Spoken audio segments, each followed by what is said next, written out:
Hey guys, welcome to today's video where I'm going to talk to you about fishing crankbaits for post-spawn fish. Yeah, baby! Woo! Look at that guy.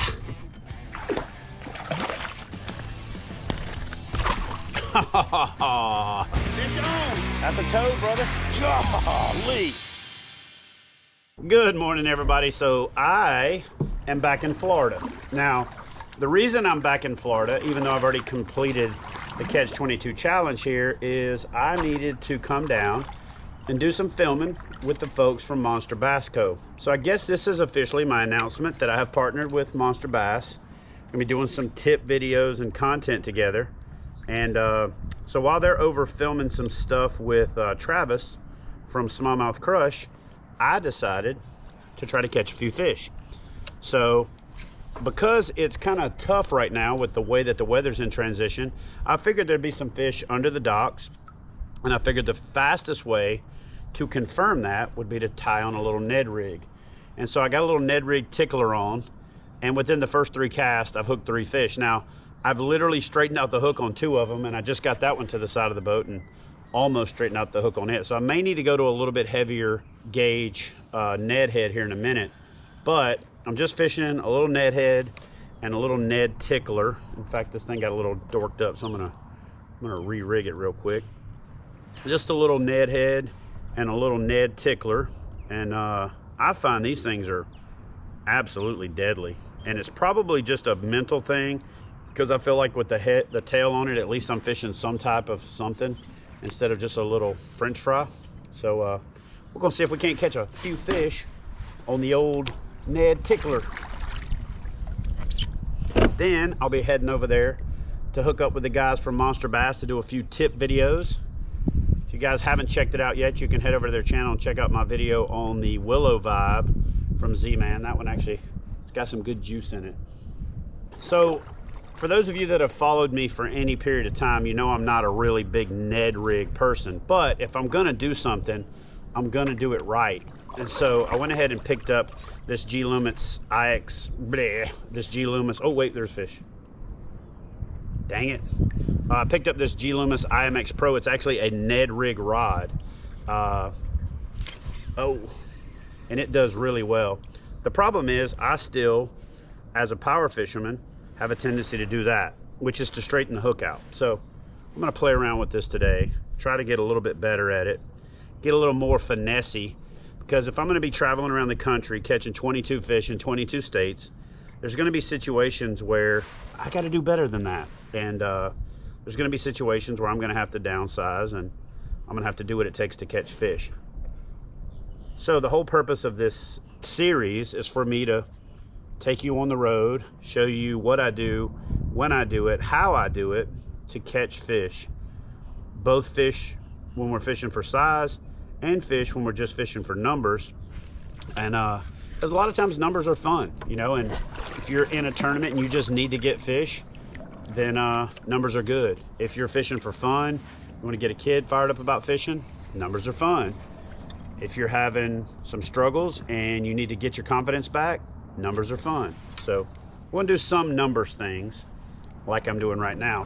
So what I'm gonna do is back off the drag a little bit and see if that'll help me a little bit with straightening this hook out. And I'm gonna play these fish a little bit more. Got my net today. So I think the problem is I'm setting the hook a little too hard, and then I'm putting too much pressure on them too fast, and therefore straightening the hook out on the first 3 fish. And then again, I might just need to upgrade to a little bit stiffer hook. I'm in Florida after all. There's a really good chance that I could hook into a giant, even if I'm just over here kind of jacking around on the docks.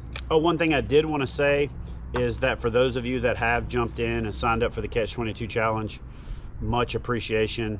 We're calling March Madness, but the MAD stands for Make a Difference. So we're gonna do everything we can in March to kick this thing off, to really set the table for the rest of the year, to do some things that truly make a difference. And yeah, so my version of March Madness is to make the MAD stand for Make a Difference. All right, so I caught a few dinks on the Ned rig, and then it was time for the crankbait.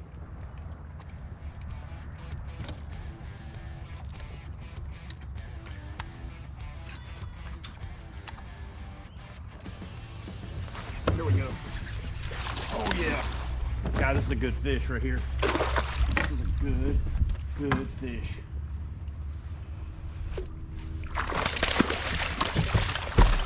Yeah, baby! Woo! Ha ha! So guys, let me give you a look at this fish real quick. Look at this dude right here, son. Look at that guy. Ha ha! She freaking choked that crankbait, son. Ooh. Fishing for these post-spawn females right up on these docks, the first major intersection from where the dock changes. I don't know what it is about it, but if you can run that crankbait into those corners, there's something about those bigger fish hanging out on those corners. During my post-trip analysis, I figured out that those fish are hanging out on the docks right near spawning flats where there's a drop-off, a ledge, or an edge. Those fish will be in the same spot pre-spawn and post-spawn, so those are great spots to target. Guys, it's difficult to say exactly where fish are going to orient on docks, but if you notice the shadow behind the dock where the walkway and the dock intersect, that's usually a great spot to start.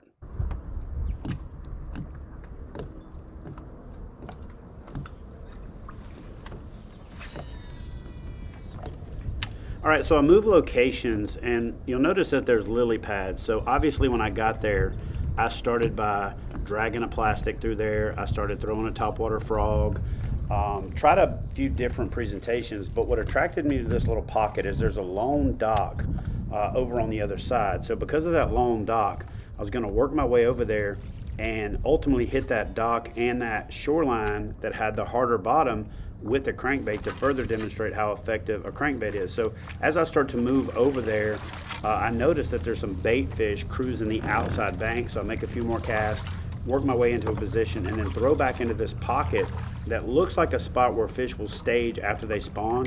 And sure enough, there was one there willing to eat a crankbait.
Here we go, guy.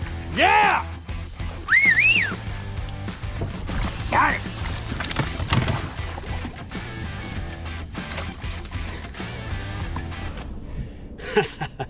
Well, guys, I let that fish jump off the board after I got my photo before I got to do the hold it up shot for y'all.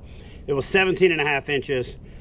It's a definite upgrade. And man, it fought a lot bigger than a 17.5 inch fish, but you can target these fish on crankbaits, man, a lot more effectively than you might think you can, especially when fishing around things like lily pad stalks. And it really creates an awesome reaction strike, and it just is something that they don't normally see in those conditions, and they're looking for a little bit bigger forage because they're trying to feed up post spawn. Man, it works in the beginning, through the spawn, in the spawn, and it actually works post spawn really well. So yeah.